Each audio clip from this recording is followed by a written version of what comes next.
नमस्कार। आज है 7 अक्टूबर 2020। जानेंगे आज की सभी मुख्य खबरें। तो चलिए वीडियो को शुरू करते हैं। इस दिन टेट पास करने वाले टीजीटी भर्ती के लिए नहीं होंगे पात्र। हिमाचल स्कूल शिक्षा बोर्ड की ओर से 29 सितंबर को घोषित किए गए टेट परिणाम को पास करने वाले इन दिनों जारी टीजीटी भर्ती के लिए पात्र नहीं होंगे। प्रारंभिक शिक्षा निदेशालय ने मंगलवार को सभी जिला अधिकारियों को इस बाबत स्पष्टीकरण जारी कर दिया है। निदेशक शुभकरण सिंह ने बताया कि 24 फरवरी को निकले विज्ञापन के अनुसार ही बैच वाइज भर्तियां की जाएंगी। 25 सितंबर से शुरू हुई काउंसलिंग में अब टेट पास करने वाले अभ्यर्थियों को शामिल नहीं किया जाएगा। चीन की गीदड़ भपकी के बाद अटल टनल की सुरक्षा व्यवस्था कड़ी, 30 जवान तैनात। सामरिक दृष्टि से महत्वपूर्ण अटल टनल रोहतांग को उड़ाने की चीन की गीदड़ भपकी के बाद अब पुलिस ने अटल टनल की सुरक्षा व्यवस्था कड़ी कर दी है। टनल की सुरक्षा और ट्रैफिक व्यवस्था के लिए कुल्लू पुलिस की ओर से पलचान से साउथ पोर्टल और टनल में 30 से भी ज़्यादा जवान लगाए हैं, जो टनल के बाहर हर गतिविधि पर नज़र रखेंगे। इसके साथ टनल में हादसों को रोकने के लिए पुलिस ने सख्ती भी बढ़ा दी है। टनल के अंदर बिना कारण गाड़ी रोकने पर मनाही रहेगी। इसकी अवहेलना करने वालों पर मुकदमा दर्ज होगा। हिमाचल के सीएम जयराम ठाकुर के प्रधान निजी सचिव कोरोना पॉजिटिव। हिमाचल प्रदेश के मुख्यमंत्री जयराम ठाकुर के प्रधान निजी सचिव आर.एन. बत्ता के कोरोना टेस्ट की रिपोर्ट पॉजिटिव आई है। मंगलवार को उनकी रिपोर्ट आने के बाद सचिवालय में हड़कंप मच गया है। पीएम मोदी दौरे के बाद मुख्यमंत्री जयराम ठाकुर के साथ प्रधान निजी सचिव आर.एन. बत्ता, मुख्य सचिव व राज्य सरकार के 2 से 3 अफसर इनके साथ हेलीकॉप्टर में लौटे थे। गहरी खाई में गिरी कार, 3 की मौत, 1 घायल। हिमाचल के शिमला जिले के उपमंडल ठियोग के साथ लगते माईपुल के पास एक दर्दनाक सड़क हादसे में 3 लोगों की मौत हो गई। जानकारी के अनुसार माईपुल के पास एक कार गहरी खाई में गिर गई। हादसे में 3 कार सवारों की मौत हो गई, जबकि 1 घायल है।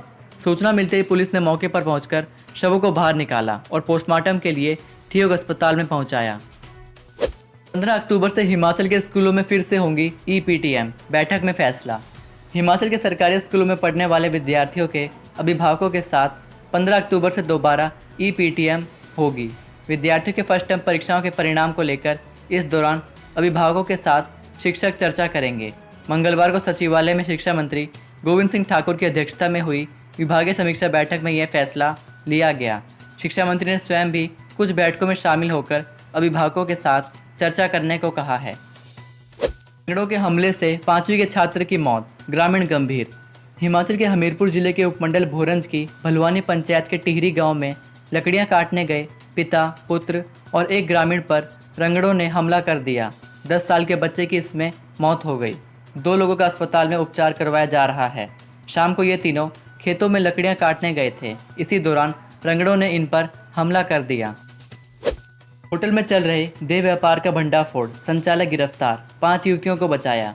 हिमाचल के ऊना जिला मुख्यालय के साथ लगते धार्मिक स्थल पीर निगाह स्थित एक होटल में सोमवार को पुलिस ने देह व्यापार का भंडाफोड़ किया है। पुलिस ने पंजाब की रहने वाली 5 युवतियों को रेस्क्यू किया है, जबकि एक होटल संचालक को गिरफ्तार कर लिया है। पुलिस ने मामला दर्ज कर छानबीन शुरू कर दी है। 5 युवतियों के भंडाफोड़ होने से शहर में हड़कंप मच रहा है। बुजुर्ग और बीमार रोगियों के लिए रिजर्व होगी 2 से 6 नंबर तक सीटें।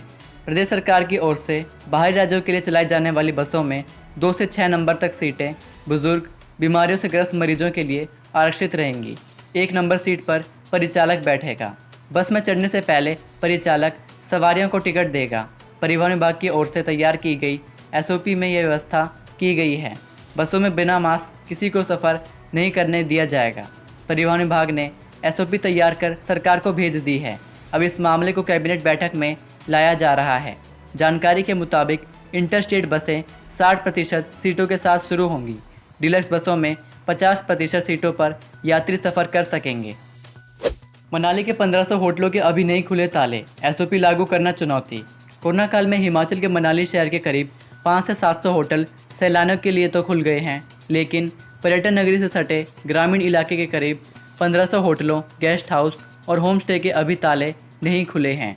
यहाँ सरकार की एसओपी को लागू करना कारोबारियों के लिए चुनौती बन गया है। अब होटल एसोसिएशन ने भी सरकार से एसओपी को संशोधित करने की मांग उठाई है।